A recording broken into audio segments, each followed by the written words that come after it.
All right. Oh, there you go. I have a hard out at 1:30. Right on. 7 minutes, people. We can do it.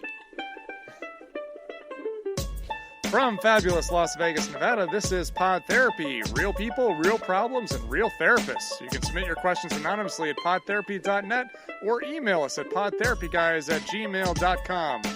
Coming to America 2, best movie of the last decade or best movie ever? Oh. We will discuss today.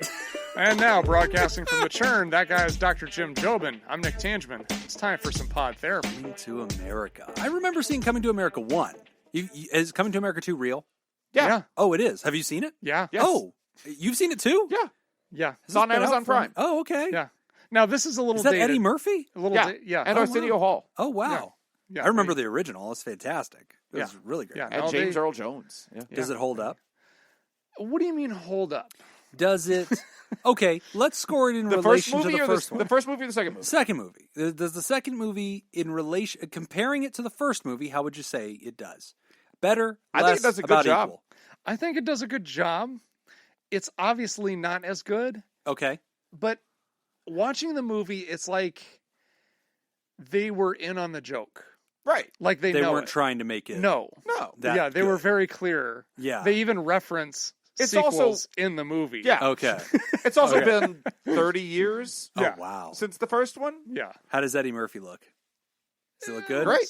Yeah. Well, I mean, the great. character Eddie is Murphy, the character is older. Yeah. Yeah, I mean, the character is fine. 30 years older. So I mean, Wow. they don't try to cheat and say like, oh, this is 3 years But later you know, or something. yeah, but like we've seen Eddie Murphy in all these other different movies. It Yeah. was the woman that played his wife Yeah, that I had not seen since that movie, since the original. Okay. I tell And you, seeing her, I I was like- loved Coming to America too.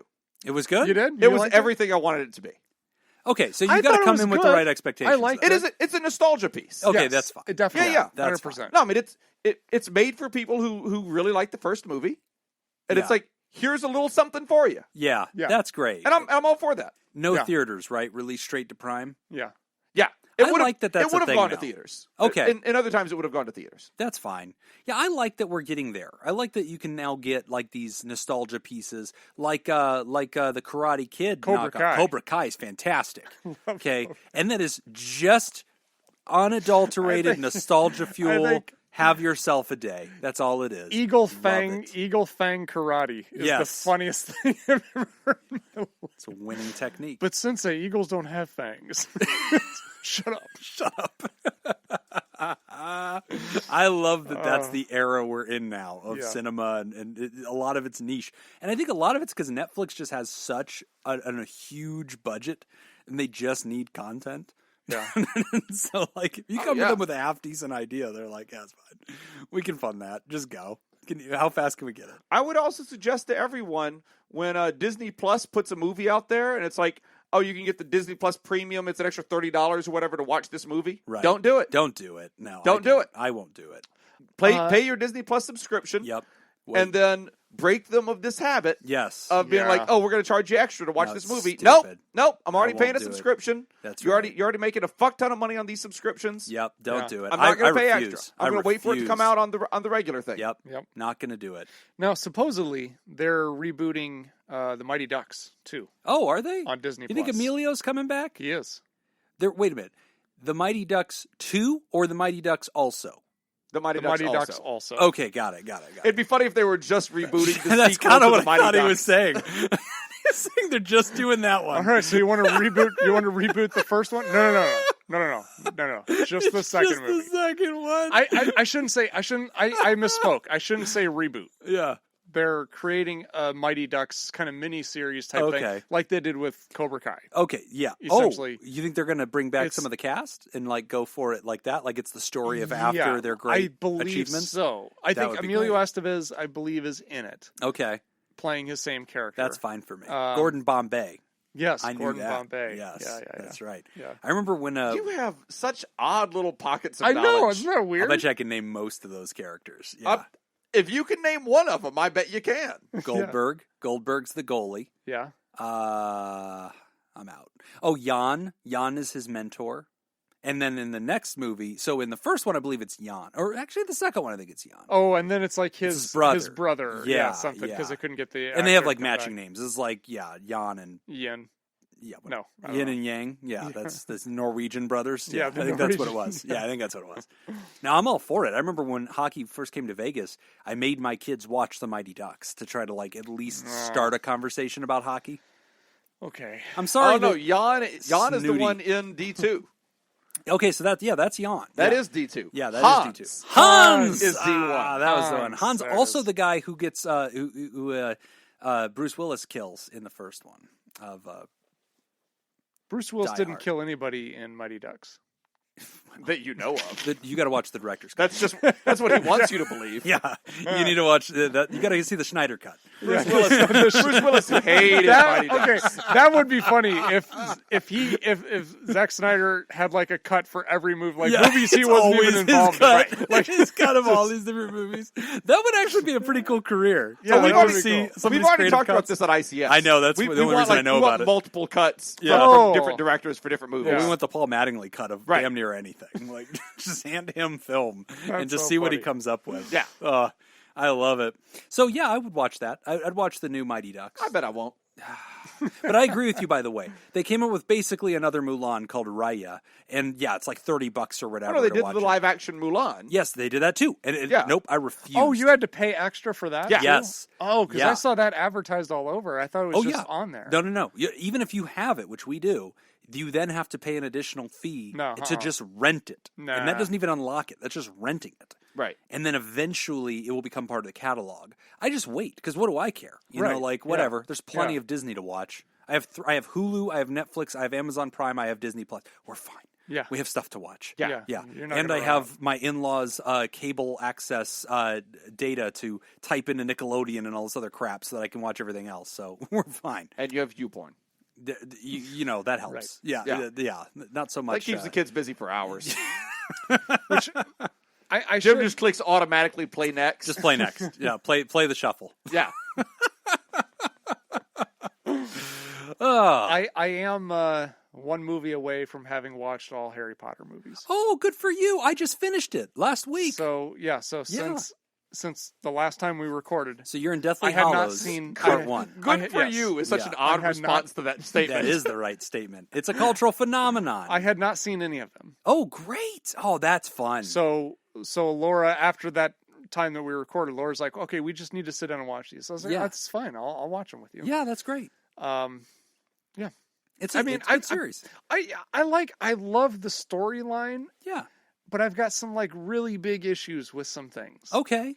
that just kind of frustrate me. This would be great Patreon content. It would be. But I kind of want to hear it. We you can know save what? it. We can save do the it. questions We can later. save it. Go ahead. No, I'm kind of interested. in Are this your now. issues magic based? Yeah. Sorry, writers. Sadly, no, they're not. Oh, okay, that's too bad. I'm fine Those, with no, the magic. hook, line, and sinker. That's fine. I'm Those don't upset. bother I'm him. upset with the lack of security at that school. What are you talking? Oh, you need to get to Like- part 7. All right, so you'll be fine. Just get to 7. Every time he's there, there's like, okay, like I get he's high profile. Okay. All right, so then let's maybe beef up the security a little bit. Yeah, and you guys 'Cause have every magic. year he's here, Yeah.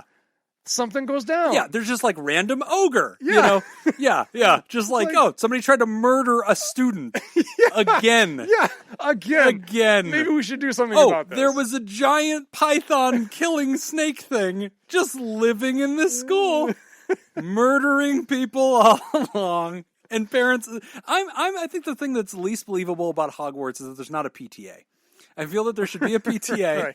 and I feel those people be raised in hell. There's no way that they'd just be like, no, whatever happens, There's just happens. magical Karen haircuts. There's gotta Yeah. be, you know. Nobody just cares. Just let these kids do whatever. God.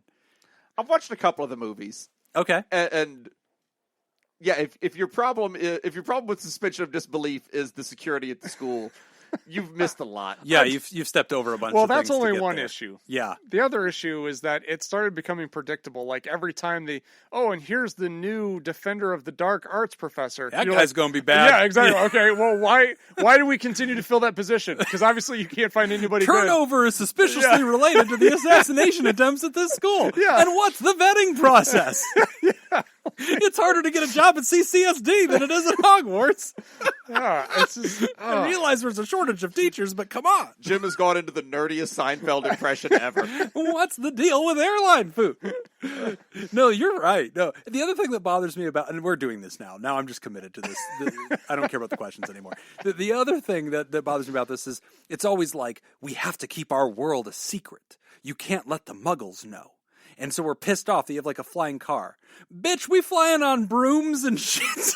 Like there's a giant stadium. Like you guys are not secret. Half of the things that happen just happen in London randomly. And it's just like, really? Like it's important to keep the fact that you are a supreme society with unlimited power a secret from the humans. What are they going to do about it? Yeah. Throw rocks at you? Yeah. Shoot you? Burn you at a stake?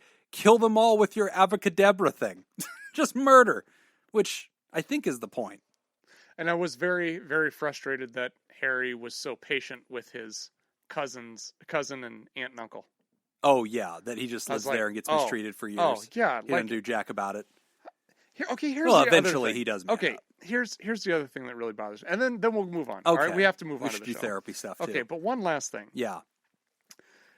Thank you. In these movies, No, you got to play the Harry Potter theme. we can't afford that. That's right. No, sorry, Warner Brothers. We can afford this. I hummed only 7 bars. Do not sue us. We're not paying royalties on that. But like, whenever there's like the story of like a prophecy of somebody, Yeah. I want to see that person kick ass. Okay. They Like, need to live up to it. Yeah. Like Anakin Yeah. Skywalker. Okay. Like, okay, I You want were to the see chosen him. one. Yeah, like I want to see, like he's supposed to have all these amazing abilities and everything. Yeah. And then he does it. Like Yeah. people attack him. He He's taking wrecks. Yeah. or Neo from the Matrix. Good point. Yeah. You know, like all of that. But then like I agree. Those In are the- all the same movie. in the Yeah. in the last movie I Also, saw, the Bible. Add the Yeah, Bible. yeah, to add the list. Bible. It's all And the same Harry Potter, movie. by the way, Yes. is Star Wars, but continue. And Star Wars is Matrix, and Matrix is the Bible. Yes. It's they're all the there. same thing. Keep going. but like Harry Potter doesn't do that. Yeah. Like they're running through the woods and there's this gang of people that approach and they just run. And I'm Yeah. like, no, like that's what I don't want to see him rise running. up. I want to see him like unlock his abilities, Yeah. like Thor when he realizes he's got all these powers and he Right. just takes on a whole bunch of people. Okay. Yeah, I wanna no, that's a fair gripe. know? I think what was interesting as the story develops is realizing that the reason he is special is because this extremely powerful, remarkable wizard tried to kill him. Yeah. And like that's kind of what like his whole gimmick is he's the boy who lived. Yeah. That's his great claim to fame is that he lived. And I don't know. Like I don't think that he's supposed to be all powerful. He's supposed to be the guy who can be alive. Yeah. It's an interesting point. But no, I agree. Anyway. There's some holes in the plot. I'm looking at you, J.K. Rowling. Okay? Today's the day. You reckon with all this. Yep. The biggest problem anybody has with J.K. Rowling these days are the plot holes in Harry Potter. Yeah. I'm sure this will devastate her career. Yeah. She's probably going to start writing under a pen name after this. We've got a question here called Rumination in Amsterdam. Dear Pod Therapy Guys, damn it, you did that on purpose. Of course. I know you did that on purpose. All right. Let me first say I love your podcast. You are delivering great work, and I hope you keep up making awesome and funny episodes on mental health. Thank you. I am writing you because I would like to ask your advice on how to ruminate less and be more in the pleasant present instead. I know everyone is talking about mindfulness and meditation, exercising, vitamin D pills, and probably I'm missing some other big trends here.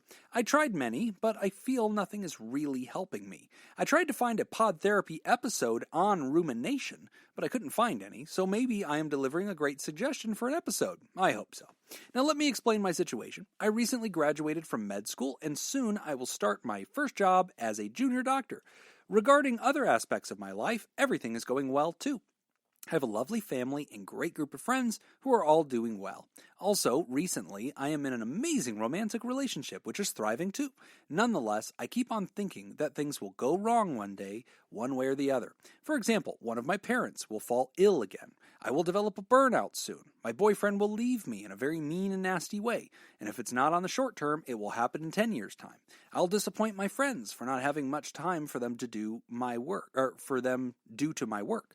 Maybe I'll become this workaholic who only thinks of herself, etc. I can go on and on for another set of pages, but I won't tire you. That's basically the trend. Long story short, I have all these worries whilst there are no signs one of these things are about to happen whatsoever. In Dutch, we describe this phenomenon as beren op de wegzin. Nailed it. I'm sure. Yeah. Nailed it. God, it's like I'm right out of Dutchland. Literally translated as seeing bears on the road. Yeah, I knew that. Nick and Jacob didn't. No, I'm not randomly throwing a Dutch saying in my letter. You kind of are. I happen to be Dutch. All right, fair trade. Anyway, regarding my worries, at first Still randomly throwing it into the Still letter. throwing some Dutch. Anyway, regarding my worries, at first I felt I was simply experiencing some anxiety because things are moving fast in my life. I just graduated. I have my first job. I recently moved to another apartment. I'm in a romantic relationship again after being single for 7 years, and something is happening to the world, which is being described as a pandemic. But these changes started a few months ago already, except for COVID. So I have had enough time to adapt. Nonetheless, I still ruminate a lot, and often I feel locked up in my head. I even start to feel depressed, which in turn makes me worry even more, as I'm afraid of experiencing a winter depression. So, what should I do when there is nothing to worry about, but the worries about the future won't vanish? In other words, what to do against rumination? Any advice is welcome. Once again, great show, guys. Grotigus Anonymous. I'm sure you got that one. Grotigus. Jim, I think you should answer this in Dutch. Yes. Yes. Go ahead. I don't want to one-up Nick, so I'm going to let him go first, because I think it's hard to thank you. follow once I start speaking Dutch. Right. Yeah. Very difficult. I'll just talk and you translate. That's fine. That's fine. Yeah. Well, okay. So first off, congratulations from. Oh, sorry. That's dolphin. Yeah, sorry. That's Wales. I wasn't speaking Dutch. Dutch whale. That was Walian. Continue. Congratulations on getting through med school. That's Yeah, awesome. Congratulations. Good for you. Yeah.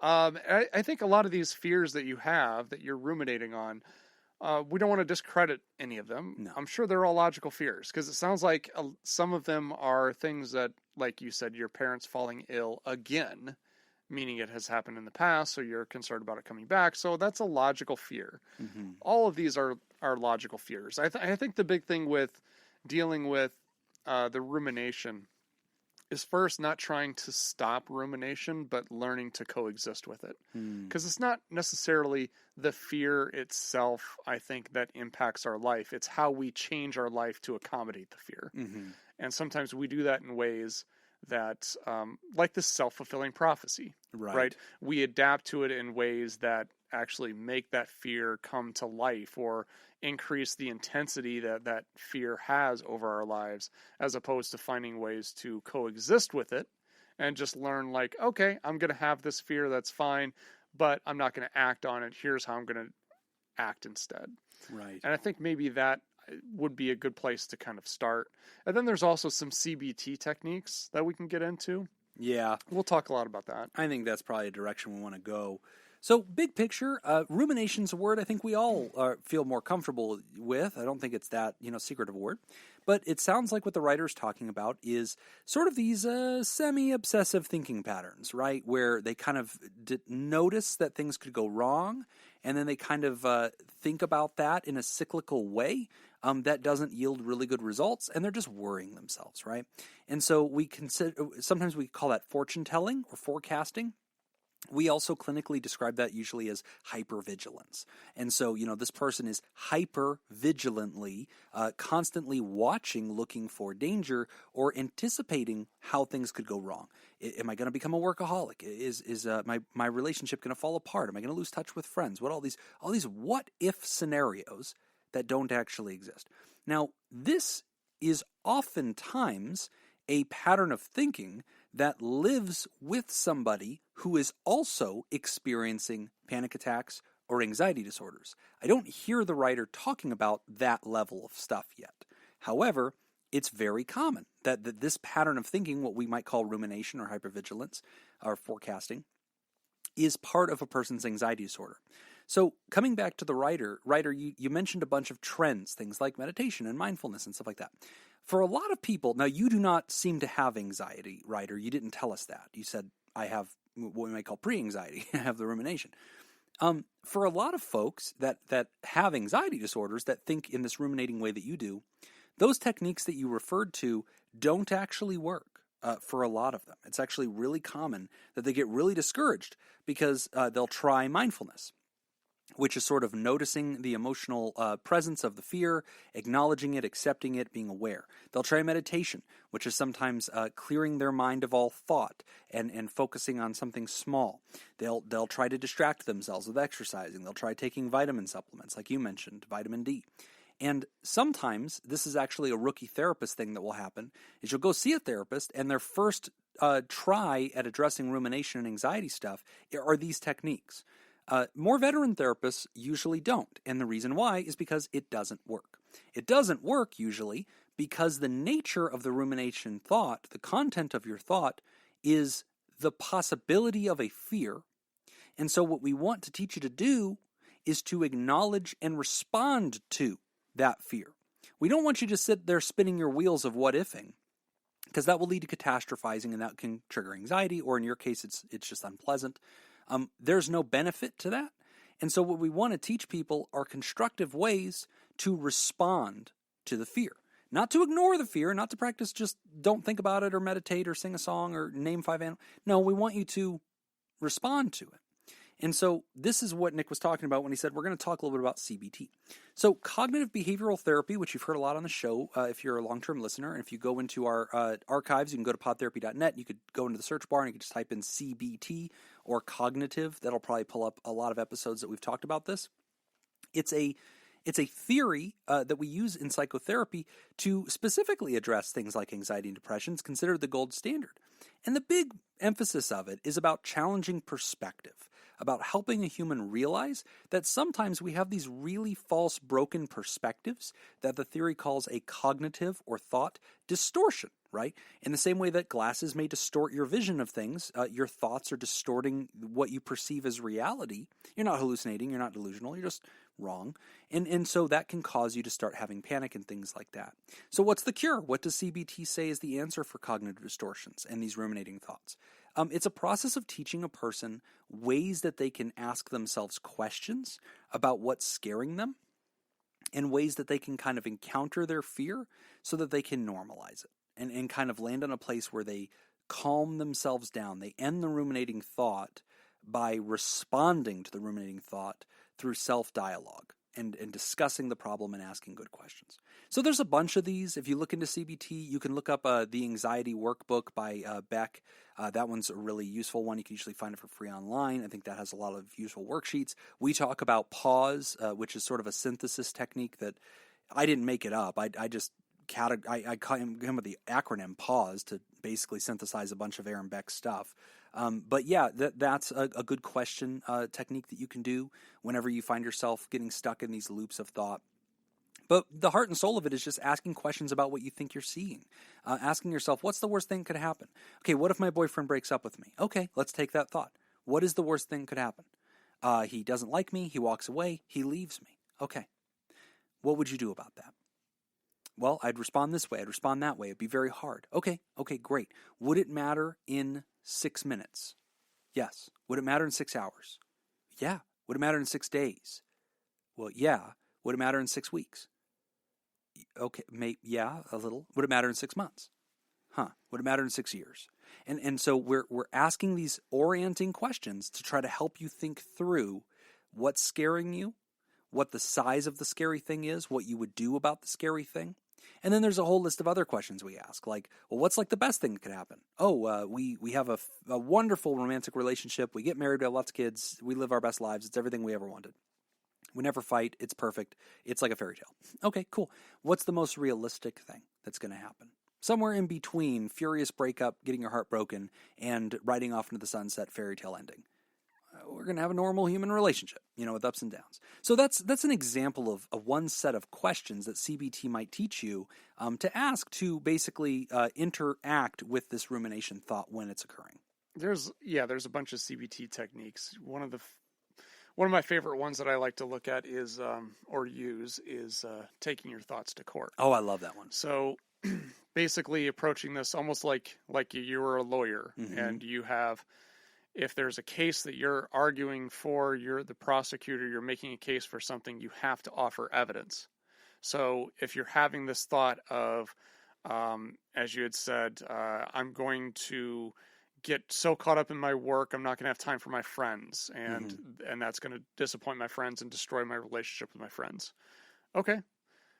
Do you have evidence for this?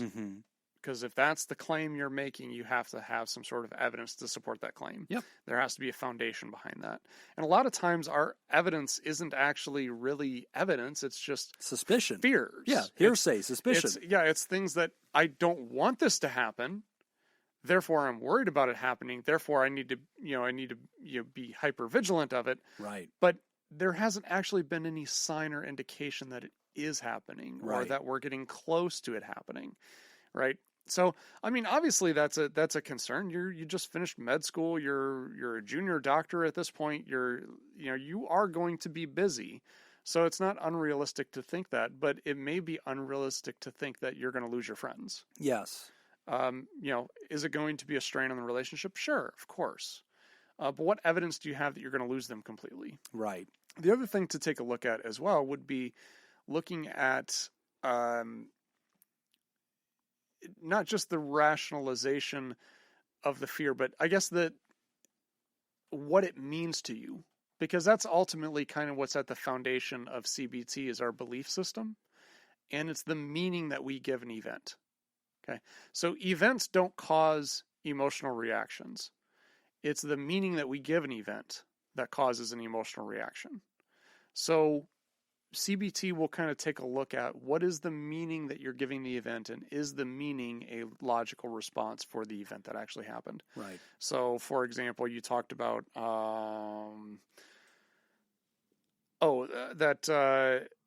you'll experience burnout. Okay, I will develop burnout soon. That's one of the things that you had wrote in your letter. Yeah. Okay.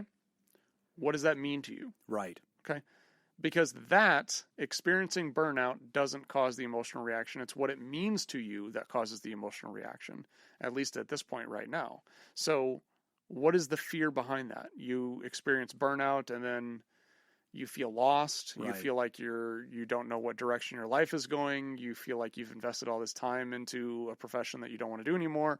What is it exactly about that? And then after we identify that meaning, we should ask, is that a logical meaning that I should put with burnout? Right. Well, maybe, but maybe not. Maybe it just means that you're going to be directed into maybe still in the medical field, but maybe something that's more suited for you. Right. Burnout could be a way to direct you where to go as well. And the other thing I want to point out is a very common, and again, you're hearing me anyway, reference anxiety a lot. That's because rumination and anxiety live in the same house, okay? And the fact that you are not experiencing true anxiety yet doesn't mean you're not anxious, right? And so these techniques cross-apply. But one other thing that happens inside of this cognitive distortion, this flawed perception that we're having that causes rumination, is this common flaw that happens in anxiety, which is the flaw of powerlessness.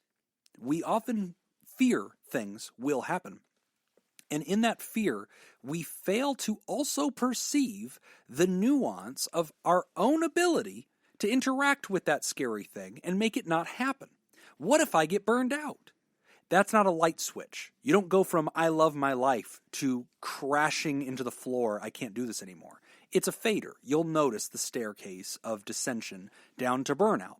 You will have multiple opportunities to respond to that, to talk to a therapist, to talk to colleagues, to get into a support group, to bring more work-life balance, to talk to your employer, to tell them that you need some more time, to tell your romantic partner and your family that you need some extra support. There's a million things that you're going to have power to do to influence that. What if I neglect my friends? What if I become a workaholic and I neglect my friends and I lose them all? Again, that's not this immediate thing that you have no power to affect. And think about it from your medical training, okay? If you were talking to a patient and you told them, hey, listen, you have this condition and it could be serious. And they go, oh my God, you gave me a death sentence. And you go, no. There's a lot that happens before death, okay? We have a lot of things we're going to try and things we're going to do and opportunities to impact this outcome. Do not think about it as white or black, yes or no, all or nothing. that is a cognitive distortion. That is not the finely tuned, nuanced reality. And so whenever you are having these ruminating thoughts, I want you to ask yourself, am I mistakenly seeing myself as powerless to affect that outcome? What if my partner doesn't want to be with me? Again, that is not a black, white, all or nothing thing. There are creaks in the foundation that you can hear. You can hear that train coming. You have the ability to impact the course and trajectory of your relationship. You will be able to ask questions. Hey, are you happy? Not really. Can we talk about why? Can we talk about what we need to do differently? Can we impact, whether we're both satisfied? There's a million things you can do. But this cognitive distortion of powerlessness is a big part of what causes rumination to turn into anxiousness, because we're failing to see that we have the ability to impact this a lot throughout the entire course, and it's a slow thing. It's not something that happens all at once. Mm-hmm. But those are all good tricks, and it's something I think a lot of humans relate to. And if you're out there and you relate to the writer, because you two are Dutch, the thing that you need to remember is that mayonnaise does not belong on French fries. And you can't just do that and say it's a cultural thing. Like, what you're doing is wrong, and you know it's wrong. And so how do you say that in Dutch? Mayonnaise a kin. There you go. Yeah, in French, a fry a kin. Everything ends in a kin. You just gotta throw that in there. They eat their French fries in this cone. Right. They put it. You ever seen this? They have a cone filled with French fries, and they just dump mayonnaise on it. But mayonnaise and mustard mixed together actually is a very tasty fry dip. Okay. You got to put some mustard in there. You heard it here first, folks. I'm taking a strong position on this. Oh, good. Yeah. You don't take enough strong I positions don't feel that I in your do. life. Yeah, no. This is when I take my stand. Yeah. This is the one. Here we Congratulations, doctor. And hopefully this is useful to you. And remember, the same skills that you had to learn in your medical training to make you a good doctor are actually very similar skills to CBT. And ask yourself, what would I tell a patient who had the same fear? Yeah, I would definitely look into CBT on your own. If you're still struggling with it after a while and you feel like you're not making any headway, find a CBT therapist. Yes. And very check common. that out. Yeah. Yep. Good question. We are going to take a quick break, and when we come back, we're going to talk about how to not waste your therapy. You're listening to Pod Therapy. Today's episode is brought to you by Nathan's Hot Dog Scoop, Nathan, Dr. Ben Don, Ben, Scott Jameson, Scott, and Richard Macy. Richard. Would you like to sponsor the show? Become a Theraproducer at patreon.com/therapy. And our trivia theme in honor of our Theraproducers this week is dogs. Ooh. According to data from the VPI Pet Insurance, the largest pet insurance company, Of course. what is the most common name for male dogs? Jim. Spot. If you would like to join the Theraproducers that make the show possible, you can go to patreon.com/therapy and sign up. Again, that's patreon.com. It's not going to be Spot. /therapy. Most common names for male dogs. So here's my idea. Okay. I've got in front of me the 24 most common names for male dogs. This is Family Feud. We get some points on this. Yes. All so right. you can each guess one, and Yeah. we'll see who scores higher. I like this. Okay. That's fair. Jacob can go first. Oh, I'm going to go first? I feel like you have the right. Go ahead. All right. You go for it. Buddy. Shit. Shit. He's right. He's right. Are you okay? What was Buddy on the list? Buddy is on the list. Is it number 1? It is not number 1. All right. You What have is room. it? Can I have what number it was? No. Oh, yeah. How many does he have to really? beat you by? Yeah, give him just needs Family one. Feud numbers. Beat you by 1. All right. He got the 4th most common name. Whoa! I feel pretty good. So there are Threw three. down. There are 3 that you can beat me with, Jim. Oh, no. Let's hear them, Jim. God, Buddy was the right one. That was exactly what I was going to say. I shouldn't have let you go first. Yeah. Shit. You say let me go first. I believe insisted. I did. I pushed him through that door, and he just nailed it. Okay, I'm going between Lucky and Spot. I feel like Spot's outdated. Lucky feels pretty common. Do I get bonus points if I say that neither of those are above mine on the list? If he unders me, can he short I'm mine? going to go ahead and short Can he Jim's- hedge? I'm going to short both I'd of like to Jim's daily guesses. double and bet all of my winnings. Yeah, I think you should be able to double down and guess Yeah, whether yeah, or not yeah. it's even on the list. Yeah, Okay, yeah. Dog name. Butch, Buddy, Boy, Lucky, Spot. Is just dog on the list? Dog. No. Okay. I've known a couple people that just had dogs Buddy's named Dog. gotta be it. God, That's I funny. thought Buddy was the winner. All right, I'm gonna go with Lucky. That feels like it's got to be in there. I'm going to guess that Lucky is not in the top 10. Correct. It is not in the top Chad. 10. It did make the list. Yeah. Okay. Lucky is 18. There we go. Yeah, got in there. Yeah, I wasn't confident enough to say it wasn't on the You list. want to take at all. another shot? What do you think is? What else is in there? He's got a whole list. Let's see. So we've eaten. Wait, Buddy what and was your Lucky other are one? gone. The Spot, your other Spot one? feels like it could. I end up feel in like there. Spot's not on the list. Spot is not on the No. list. Oh, dang it. Jeez. Top 25. Let's see. I don't. Yeah. It's not going to be. When you Nick's hear dog's these, name. you're going to be like, oh, yeah. Yeah. Yeah. King. Oh, King. King. I did not see King. No King is King? not on the Okay. list. Kitty. I mean, is Rex? Rex is That's an not, old one as well. Mm. No, Rex is not on the list. Shithead. Yeah, that's in there. Ding, ding, ding. Ding, Number one answer. All right, so give us the top 5. Bailey, number 1. Really? Yeah, Yes. I never would have gotten there. Yeah. Number 2 is Max. Max. Oh, yeah, that's a good one. Yeah, Yeah. that's Yep. always in there. 3 is Charlie. Okay. Okay, 4 is Buddy. Yep. buddy. 5 is Rocky. Oh, 6 is Jake. Okay. 7 is Jack. 8 is Toby. 9 is Cody. And 10 is Buster. huh. Buster, Max, and what was 2? 2 was Max. Charlie was Charlie. 3. Yeah, those Yeah. are Max and Charlie. I might have gotten to. Those if are- I'd kept thinking about I it. guess what bothers me about it is they are very people-y. You know, I Yeah. was really thinking like Buddy, Lucky, Spot. Like I was not reaching for Charles, you know, or like, come on, you know, those didn't feel. I veto this. Well, my dog's names are Liam and Lily.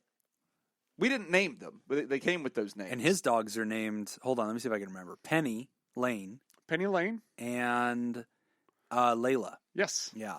See, Correct. I think this says a lot about who we are as people. Yeah. Like you named your dogs people names. We had a. Well, we didn't name our dogs because Okay. we got our dogs when they were 5, and Oh, so okay. and so They already we knew stuck with the names that they already recognized. Okay, that's fine. That's fine. You named your dogs after songs. Yep. My dog's name is Pumpkin. Penny Lane was what band did that song? Penny Lane is the name of the bad guy in it. That's not correct either. Okay. That's wrong on many levels. Penny Lane is by the Beatles. There we go. There it is. Good guess. And Layla You're is by sweating. Ooh, Clapton. I'm Layla. Da-da-do. a little surprised you got Layla. Now, technically, it was Derek and the Dominoes. Oh, shut up. Right. Nobody cares. It's definitely Clapton. George Harrison cares. George. George Harrison cares a lot. He would like to get his credit. No. That's not Yeah. why George Harrison cares. Okay. Do you know the name of George Harrison's wife? Mrs. Harrison. Layla Harrison, Oh.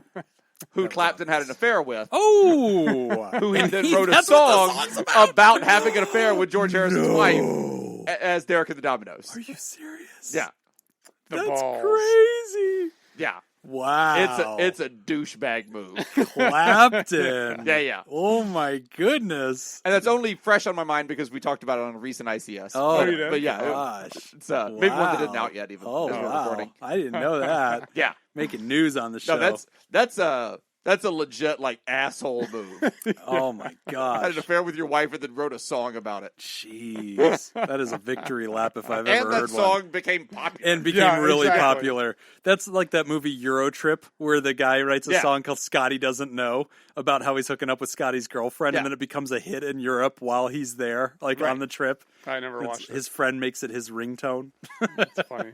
And the lead singer for the band that sings Scotty Doesn't Know is Matt Damon. Matt Damon. Matt Oh, really? Yeah. Damon.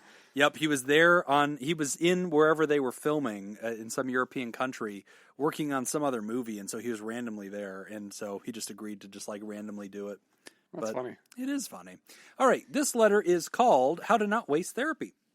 Hey guys, I've written into the show before, but in that case, I just asked a silly question about therapy in television shows and video games. Today, I come with something a tinge more serious. For a bit of background, I am a white, cisgender, straight male, and today, at 31 years of age, I am having my first meeting with a therapist through my law firm's employee assistant program. great. I have seen a counselor before, about 10 years ago. I had attended a free clinic at my hometown hospital, but these appointments didn't feel particularly useful to me. Our meetings basically felt like an hour's conversation with a social worker only a couple of years older than I was.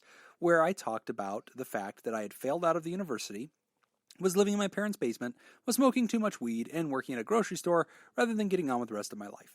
I was depressed at the time, naturally, feeling like a bit of a failure, and don't feel that I ever got to that with her. I had sort of naturally cut back on my weed smoking. It was giving me bad anxiety, and I eventually cut out cannabis entirely until I discovered CBD. So when she moved out of the small town clinic to work somewhere else for better money, I didn't even bother getting referred to anywhere else because my issues felt solved at the time, even though it never felt like I dealt with anything underlying. Put another way, the symptoms were attacked, but I never actually dealt with the disease. In short, I'm really afraid that I'm going to repeat this mistake again.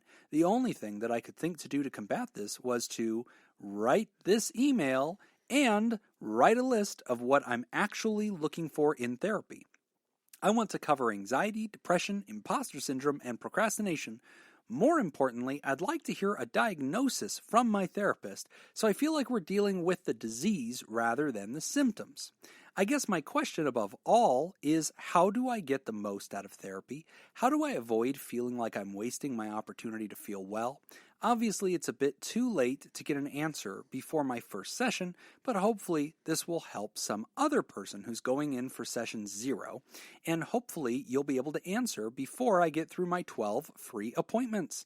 Thanks, guys. Always enjoy the show. John the Leprechaun, or Scoopercon DeLong.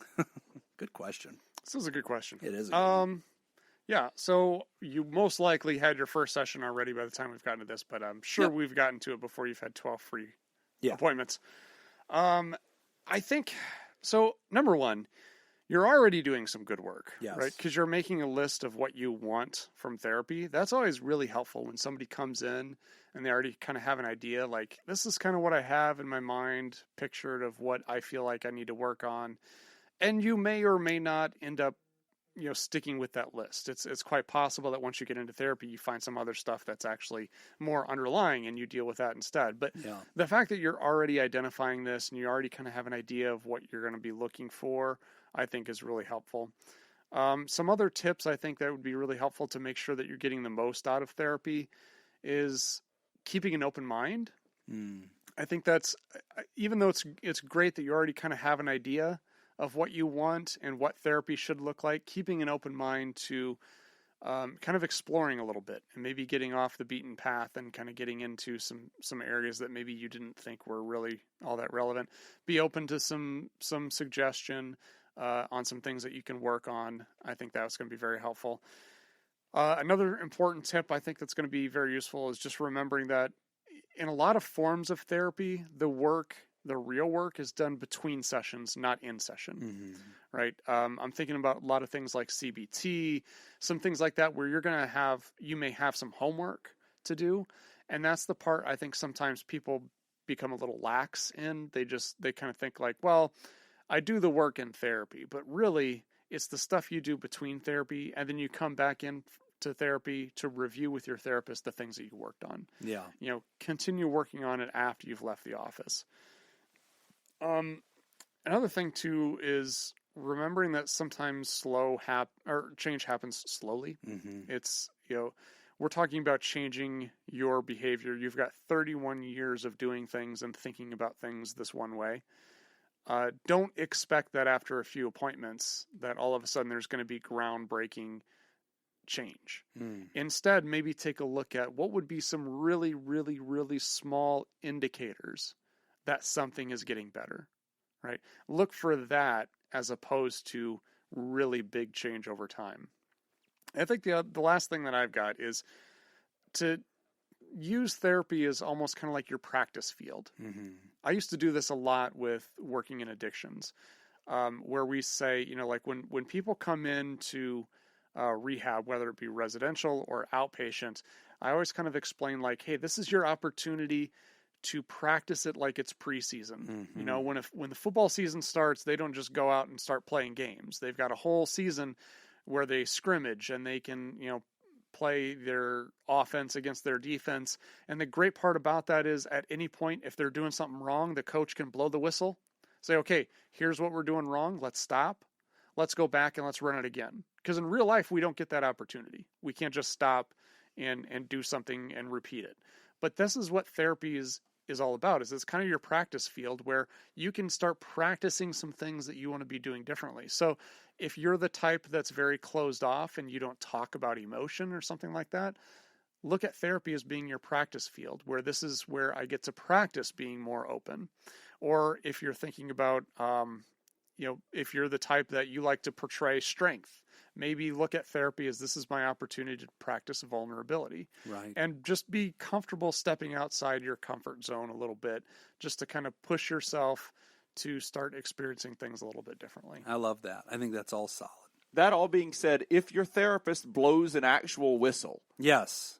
maybe get a different therapist. Yeah. Or if they, I often wear my referee attire to the session. Disagree. Okay. Yeah. Politely disagree on that. Yeah. Sometimes I bring the whistle. It's just helpful. That's like day one of therapy school. I throw flags. Yeah, I throw flags. Like in the middle of marriage counseling. Yeah, I just throw up the yellow and think, what's that? Like, no. That was false assertion right there. You can't do that. I mean, I get all that, but do you have to use the microphone pack and then announce it to the entire stadium? Yeah, come on. I want to be heard. It's instant replay. Yeah, got to come back. Play back the tape. What? This whole thing is being live streamed. Having Shakira come in the middle of it. That was really the big overstep there. Yeah, there was a lot of feedback on that. A lot of people had opinions. So, John, glad that you're getting back into therapy. You have a very generous program. Glad that we can talk about EAPs being really helpful. Glad your firm is doing that. Lawyers are one of the professions that most often find themselves benefiting from mental health help because there's a lot of stress and there's a lot of interesting realities to that life. And so I'm really glad that you're able to take advantage of that. Also, I want to comment on something I think is really important. So in the past few episodes that we've put out there, we've had some pretty nuanced discussions about diagnosis.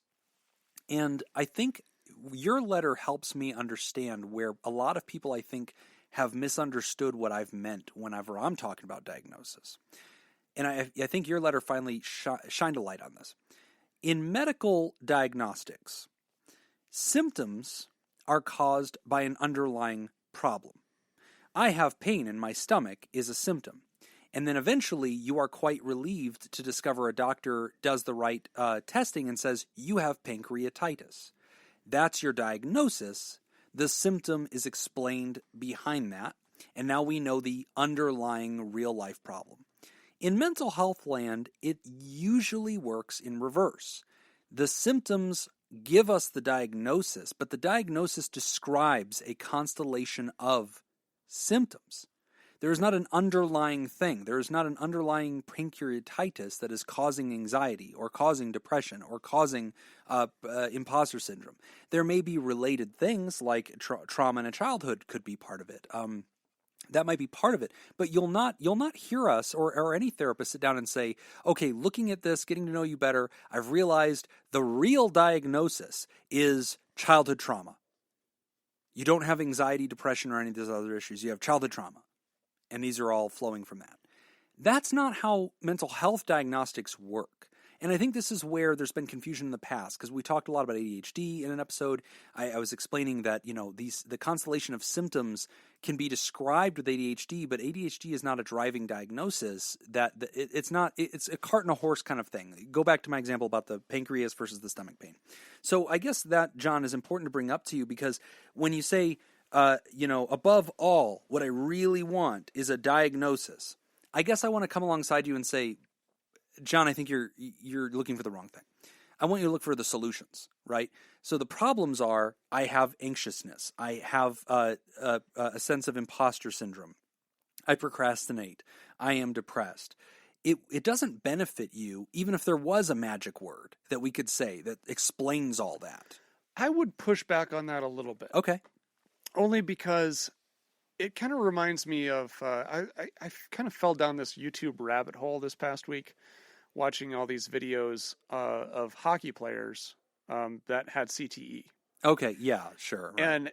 And just the way that they described it from, understanding, I don't know why I'm doing this. I don't know why I'm yelling at my kids. I don't know why I'm arguing with my wife. I don't know why I can't stay calm. Right. I don't know why things bother me. and just the amount of stress that they were experiencing, and then just hearing a diagnosis, even though nothing changed. Right. Just hearing, oh, it's CTE, that's what this is. Yeah. Automatically, they were just kind of like, oh, There's thank a you. word for it. Yeah. Yeah. And it's kind of that labeling power. So maybe that's what he means. I guess. And Is- and I totally see the logic of your example. I would also point out CTE is a medical condition. It's brain trauma. Yeah, but I think, even sometimes just hearing, like, if I'm experiencing all these different symptoms and then somebody is able to explain to me what bipolar Sure. disorder is. No, you're right. then Yeah. it's like, yeah. oh, there's power okay, to the label. that makes yeah. sense. And I think there's value to it. I've never Right. been a guy who's like anti-diagnostics, and I Right. said that in another episode. Like I do it all the time. I have to.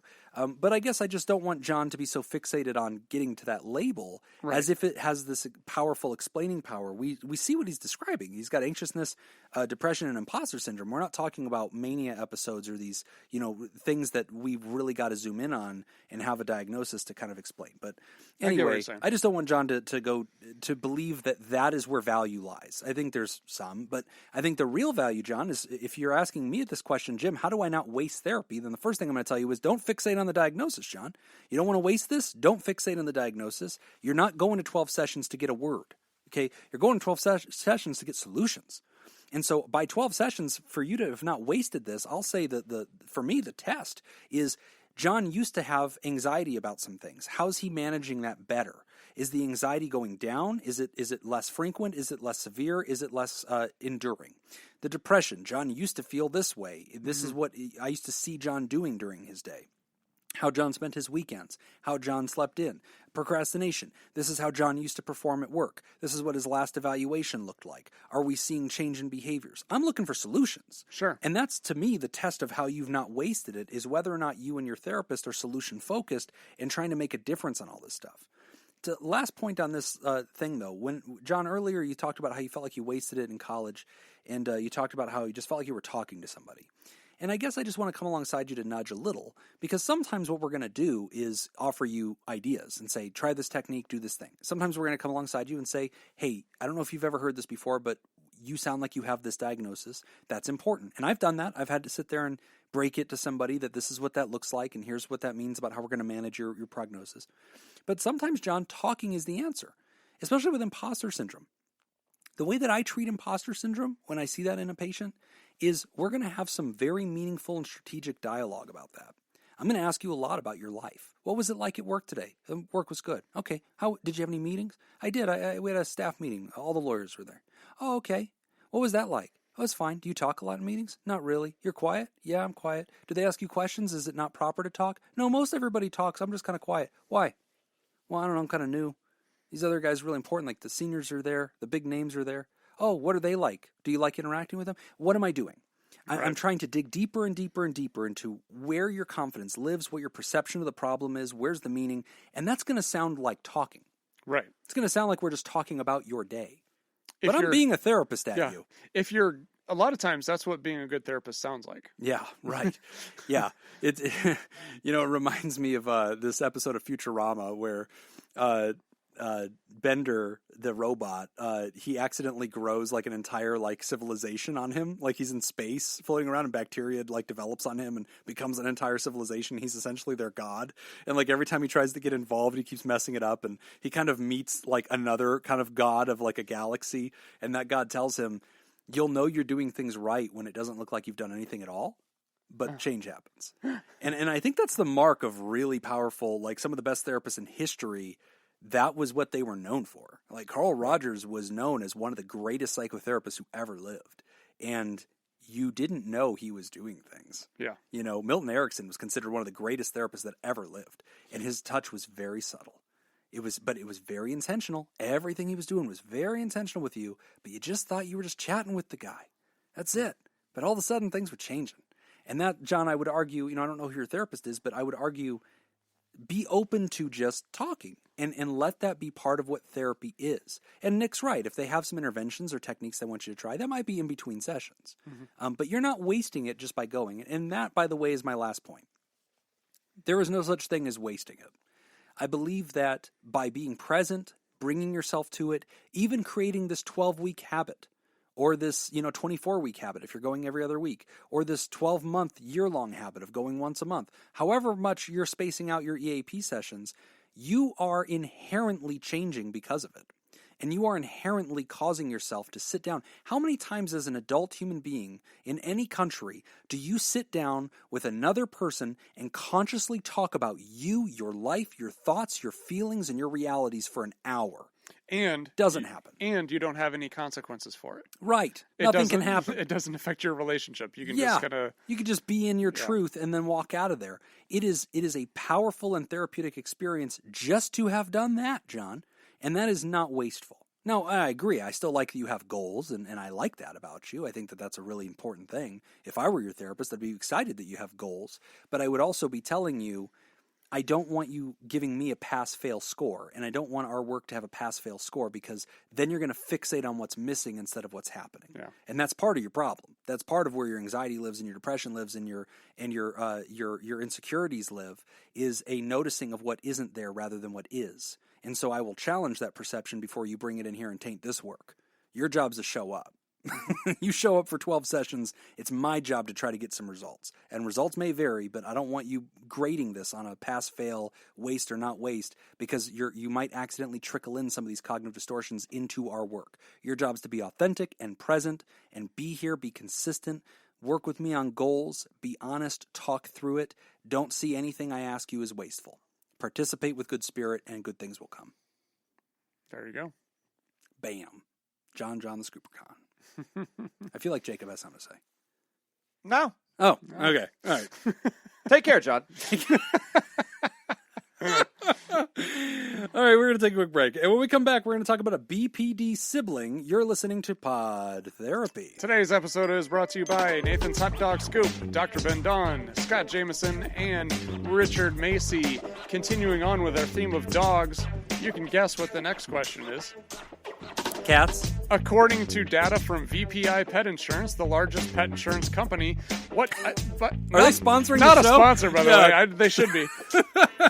What is the most common name for female dogs? Was Bailey not the answer? That was a male dog. Oh, I didn't even know that was male dogs. Female dogs this time. I should have guessed Goofy. If you'd like Adam, to join buddy. the Theraproducers and make Pluto. buddy, that's good. And make the show possible, you can go to patreon.com/therapy and sign up. Again, that's patreon.com/therapy. Oh my gosh. Okay, I think I've All got right, one. you're first this time. Missy. Missy. Okay. On the list, not on the list. Well, I'm Come on, Missy. scrolling, so Be that's there. a bad sign. Just be there. Come on. Get under 25. No Missy. Daisy. Oh, shit. On the list. Damn it. Guess what position? 1? No. 4. Same position. That's 2 4s in a row. He is so good at this. Who does number 4 work for? Daisy. Oh, my gosh. Is Lily on there? I have a dog named Lily. Probably is. It is number 18. All right. Damn it. All right. That was his second guess. All right. My second guess is going to be, I think we got to go with food. I think you're going to go with food, and I think it's going to be Cookie. I think it's going to be Cookie. Oh, Cookie's I gonna don't be hate on there. Cookie. Cookie's going to be on there. Cookie, Be there for me, Cookie. Cookie's not on there. Damn it. All right. What was it? Okay, so number 1, Bella. Good. 2 is Lucy. Great. 3 is Molly. Really? Then Daisy. Then Maggie at number 5. Wow. Sophie. 6. Sadie at 7. Sadie. I've seen a lot of dogs. I had a dog named Sadie. Yeah. Chloe, 8. Chloe feels right. Yeah, I know no. somebody named Chloe. Yeah. There's Bailey. Not a dog. Bailey's on there again? Bailey at 9. Oh. And then Lola at 10. Lola. Not to be confused with George Harrison's wife. No, Right. no. Eric Clapton did not sleep with Lola behind George's back. We don't know that. You know what? I stand corrected. Let the record show. Dang it. All these people names for these dogs. Yeah. What's wrong with you, America? You know, they're dogs. Just give them dog names. I don't think of dog names Although, as people names. Think about this. Where does this information comes from? The Comfort. insurance people? Pet insurance. The kind of people who would who buy buy pet insurance. insurance. Exactly. We'll name their Oh. pets. Yeah. That was meta. Yeah. I failed. I should have come in with that. Yeah. I would have been like There you go. Sebastian. Winston the Third. Dr. Charles. Dr. Charles Xavier. A good friend of ours has a dog named Winston. Oh, does he? Yeah. Actually, my Winston, brother-in-law does too. is on the list. Yeah. Yeah, that's a good name for a dog. That's a great name. 23. Last Call him question. Winnie. Winnie, that's a good name. Last question for today. BPD Sibling. Hey, hola, hello. Recently, I have been thinking about my past a lot. Mainly the realization that I have had a traumatic childhood, which I never really thought about till now, at an older age, 17. Growing up, I lived with my brother who has BPD, which I believe here is borderline personality disorder. And as a young child, I experienced very traumatic things. One time, my brother, who was in the mental hospital after a manic incident, so it might be bipolar disorder, Yeah. I had nightmare crying, afraid. And you can assume as such, I've seen my brother do things that were frightening, but there is these couple distinct memories that were very, very emotionally traumatic for me. I was in bed, lucky when it happened, but I was very close to the situation. He came up to our house and started smashing our front windows. Glass was flying, and my sister came in my room to comfort and be with me, while my parents tried to handle the situation. Long story short, a lot of different memories, some blocked out, some very prevalent. It's been some years now, I would say 7-ish, and he is living somewhere else. Sometimes I think about different memories and feelings I felt at the time, and it's hard sometimes, even though I'm 17, and feel like I should move on. I even started reading psychology books on what it is exactly I'm going through right now. Can you help me understand? Thanks so much, Laura. Okay. Good question. Yeah. And so, first off, don't feel bad that or feel like something is wrong because this is still something that is sticking with you. You know, you said you're 17 and you feel like I should move on. I would be surprised if you were at 17. Right. Like and really, I mean, you're saying that this was 7 years ago approximately, so you're about 10 when a lot of this was happening. 7 years is nothing. And I mean, psychologically speaking, you know, that's not a significant amount of time. I mean, it takes sometimes, if we're talking about like post-traumatic stress disorder, or at least post-traumatic stress symptoms, Sure. Those can be around for a long time before people even start to address them or start to even recognize they're there. You know, so 7 years is not that long. Don't be concerned that you feel like you should be getting through this faster than you are. You know, give yourself that leeway there. Yeah, I think so. So very cool to get a letter from somebody under 18 years old. I don't know why you're listening to the show. Because it's awesome. And I apologize for all of the mature content that you're probably not supposed to hear. But glad that we're here and glad that we can answer this question. I would say that we're PG-13. You think so? Yeah, fuck yeah. So. You can only drop one F in PG-13s. Louisiana PG-13. Oh, yeah. No, you're right.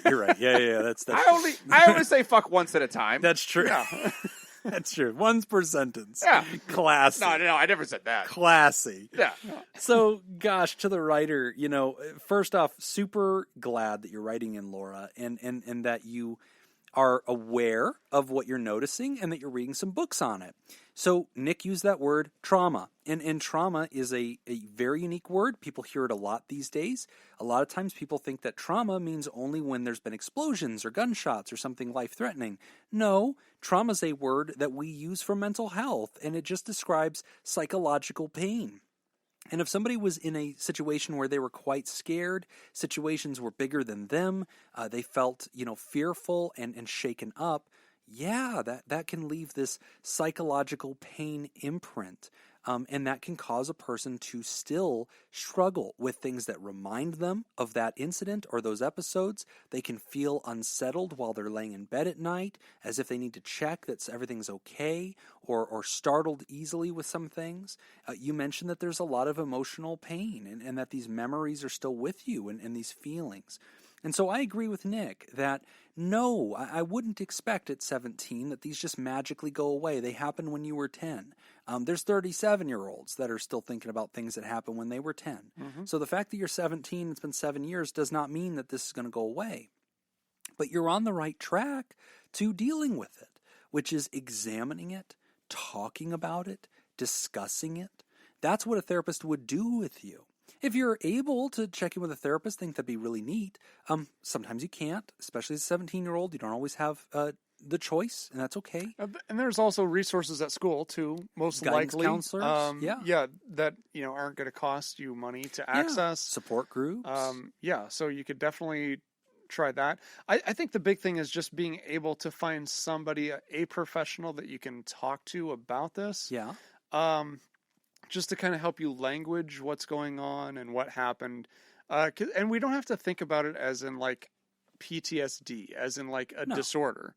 It's just some traumatic experiences that you need to be able to process. We process that by being able to talk about it. Yes. So I think that's actually part of the solution. Right. And so, Laura, I guess that's one thing that I want to mention to you, and I think Nick's making a good point there by saying things like languaging what happened, processing what happened, and that looks a lot like you heard our last letter we were telling John. It looks a lot like talking and telling stories. And if you could do that with a therapist, great. If not, journal it. Sit down and write out what you remember happening. And, I'd be really interested, Laura, in you writing about things like you remember the scene. What time was it, when that happened? Do you remember the pajamas you were wearing? Do you remember what you had for dinner that night? Do you remember, the sounds, the scary sounds? What do you recall? What was the temperature? What time of year was it? What was it like when your sister came to comfort you? Do you remember what she said and how she tried to console you? Do you remember what your thoughts were? And what we're trying to do in that situation, Laura, whether you're working with us or whether you're doing it by yourself, is we're just trying to get your mind to reopen sort of the memory file and just kind of revisit this. And it's by doing that some of this powerful emotional stuff that's attached to it kind of comes off of the memory, almost like steam leaving the memory. And so it cools down a little bit. Does that make it go away? No, it's not like you forget it overnight, but it certainly has this healing effect where maybe it's a little less intense. And that's something you might be doing over time, Laura. Give yourself permission that this might be something that you're checking in on. If you're going to graduate and go to college, a lot of colleges have therapists and counselors on staff that students almost always have free access to, or they'll have a free clinic run by therapists in training. That might be something you want to do someday. And you might tell them, I've had some traumatic things happen in my life. I had a family member with mental illness that was untreated for a time and was pretty intense for us. And that frightened me. And so I think that there's room for me to work on some of this. Great. But again, it doesn't have to be clinical, Laura. You could sit down and write about this. You could join a support group about it. You could tape record yourself. You could just talk to yourself. You don't have to record it in any way whatsoever. You could sit outside and go for a walk. And you could just talk to yourself and language it. There's something about languaging it verbally or in writing, allowing yourself to metabolize the memory and really ask questions about it and recall it in detail. And if it becomes too intense, you stop. You stop right there when it becomes too intense. If it does, give yourself permission to stop, and you just let yourself rest and come back to it another time when you're ready. But this sounds like some pretty shaky emotional stuff. These memories are powerful, but Nick's right. 7 years is not a long time. Again, we have 37-year-olds, 47-year-olds, 57-year-olds still remembering what happened at 10. Mm-hmm. It's cool that you're getting into psychology books too. Yeah. A lot of people get into the field that way because they had a family member. Yes. Yeah. With mental health issues, and they are curious. They want to learn more about it, and then they just kind of end up going that way as a career.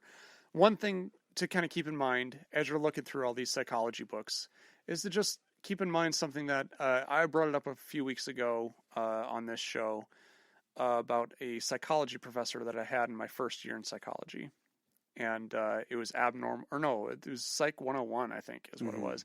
And we had our Thanksgiving Day break, and he sent us all home because we were just learning about the DSM. And he said, I want you to go home, and I want you to diagnose at least one family member with a mental health disorder using the DSM.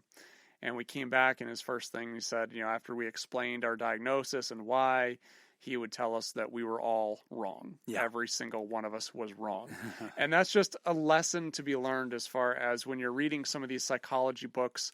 Some stuff is going to really hit home for you, and that's okay. Some stuff won't, and the stuff that doesn't hit home for you, don't try to make it hit home. Right. It's okay. It's just there as kind of a guide. Just kind of keep that in mind. Take things with a grain of salt. Yeah, take what helps, leave the rest. And it's good that you know what the diagnosis of your older brother was. And I think learning more about that diagnosis can be helpful. Because you could say, oh, that's what that was. Okay, so that's also kind of helps to not take things personally. To see it as like, oh, that was the illness. As in okay, so when he was acting this way, when he did, was yelling at me, looking at me violently, breaking windows. Wasn't... Right. His character. Yeah, it definitely is context. Yeah. It's definitely context. But Laura, really glad that you wrote in, and glad at 17 that you're interested in this and that you're already starting your own path toward healing. That's awesome. And great to hear about that. And, we're always going to be people that nudge and say, hey, if you ever get a chance to check in with a therapist down the road, that's always good. If you've been a long-term listener, and God, Laura, I hope you haven't, because we've said some pretty profane things. I don't think I have. I don't think I have. You don't. Yeah, you're the nice Iowa base guy that keeps us in line. And I think my stuff is said adorably. It is. Yeah. It's pretty fucking cute. Yeah. We cuss every time we read the pterodactyls. I know we do. But Laura, I don't know if you've listened to the show for a long time, but we're always folks that encourage that you don't need to have some huge red light reason to go see a therapist. It's okay to just check in and sometimes just use that as a temporary thing. And, I'm sure that your family would receive that well if you said, is that something we can talk about? That's a lot of times where families start a conversation. They'll be worried. They'll say, are you okay? But your family's obviously aware of mental health stuff because they had to help your brother. And so if that's something that you say, yeah, just, have some past stuff, a little shaken up. I listened to this horrible show that I'll never admit to you guys that I listened to.